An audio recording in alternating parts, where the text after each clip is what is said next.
कल्पना कीजिए एक ऐसी दुनिया की जहां सब कुछ खत्म होने वाला है, जब समय का चक्र एक युग के अंत पर आ पहुंचा हो। चलिए चलते हैं समय की उस शुरुआत में और जानते हैं महान देवता विष्णु के पहले अवतार की कहानी। एक ऐसा अवतार जो सृष्टि को महाविनाश से बचाने के लिए जन्मा था। यही सवाल है जो हमारी आज की कहानी की जड़ में है। और ये कहानी किसी महान योद्धा से नहीं, बल्कि दुनिया को खत्म कर देने वाले प्रलय की उस भयानक कल्पना से शुरू होती है, जब समुद्र पूरी धरती को निगलने के लिए तैयार था। देखिए, हिंदू ब्रह्मांड विज्ञान में इसे पाप के लिए मिली कोई सजा नहीं माना जाता, बल्कि ये प्रलय है, एक साइक्लिकल कॉस्मिक डिसोल्यूशन जो हर कल्प यानी युग के अंत में होता है। मतलब ये एक अंत तो है, लेकिन साथ ही एक नई शुरुआत का इशारा भी। तो जब ब्रह्मांड में ये उथल-पुथल चल रही थी, तब हम मिलते हैं इस कहानी के नायक राजा सत्यव्रत से। वो एक बहुत ही न्यायप्रिय और धर्म को मानने वाले राजा थे, जो एक नदी के किनारे अपना रोज का अनुष्ठान कर रहे थे।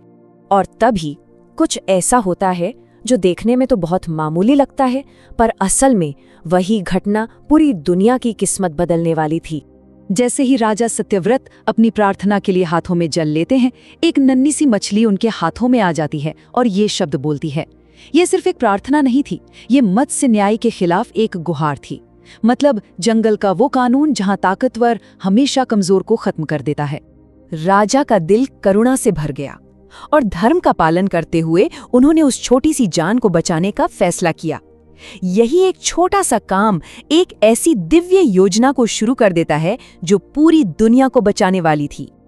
लेकिन वो कोई मामूली मछली थी ही नहीं, वो तो एक नामुमकिन रफ्तार से बढ़ने लगी।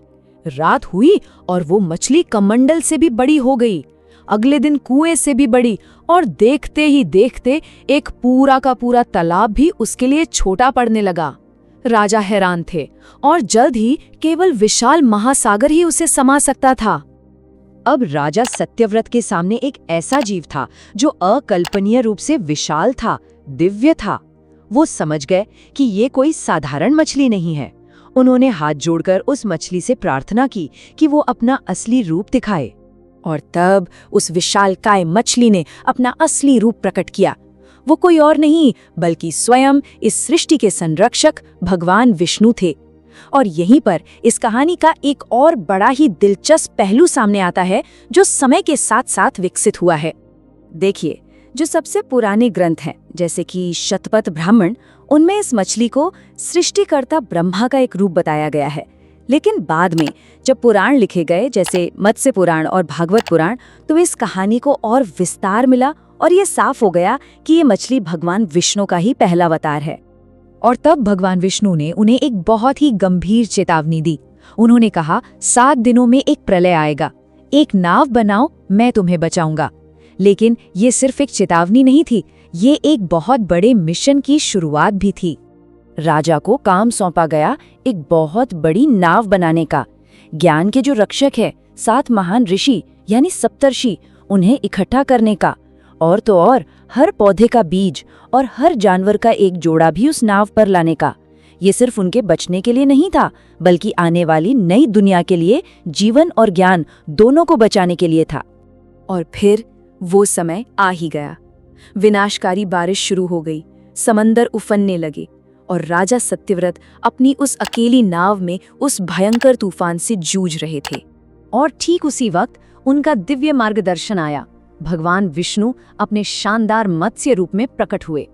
राजा ने फौरन ब्रह्मांडीय सर्प वासुकी को रस्सी की तरह इस्तेमाल किया और अपनी नाव को भगवान के सींग से बांध दिया। और बस उसी के सहारे वो उस भयंकर तूफान को चीरते हुए हिमालय की सुरक्षित चोटियों की ओर बढ़ने लगे। लेकिन कहानी यही खत्म नहीं होती। नाव को रास्ता दिखाते हुए मत्स्य अवतार का एक और भी जरूरी काम था। ये सिर्फ जिंदगियों को बचाने की बात नहीं थी, बल्कि ज्ञान को बचाने की भी बात थी। हुआ ये कि हयग्रीव नाम के एक असुर ने हमारे सबसे पवित्र ज्ञान वेदों को चुरा लिया था और उन्हें समंदर की गहराइयों में कहीं छिपा दिया था। तो आप देखिए, यहाँ अवतार का मकसद दोहरा था। एक तरफ था भौतिक उद्धार, मतलब प्रलय से जीवन को बचाना, और दूसरी तरफ था आध्यात्मिक उद्धार, यानी ज्ञान को अंधकार में खोने से बचाना। इस तरह ये पक्का किया गया कि जो नई दुनिया बनेगी उसमें जीवन के साथ साथ ज्ञान की नींव भी मजबूत हो। आखिरकार वो तूफान शांत हुआ, प्रलय का पानी धीरे धीरे उतरने लगा और वो नाव एक ऊंची पर्वत चोटी पर आकर टिक गई। और उसी एक नाव से पूरी सभ्यता ने, पूरी सृष्टि ने फिर से जन्म लिया। एक नई दुनिया, एक नए युग, सत्य युग की शुरुआत हुई। और सोचिए, ये सब कुछ बस एक छोटी सी मछली के लिए दिखाई गई दया से शुरू हुआ था। तो इस पूरी कहानी से, इस महागाथा से हम क्या सीख सकते हैं? विष्णु के 10 अवतारों में से ये पहली कहानी इतनी अहम क्यों है? इसका संदेश बिल्कुल साफ है। एक सच्ची सभ्यता जंगल के कानून पर नहीं चलती, वो चलती है कमजोर की रक्षा करने और ज्ञान को सहेजने के उसूलों पर।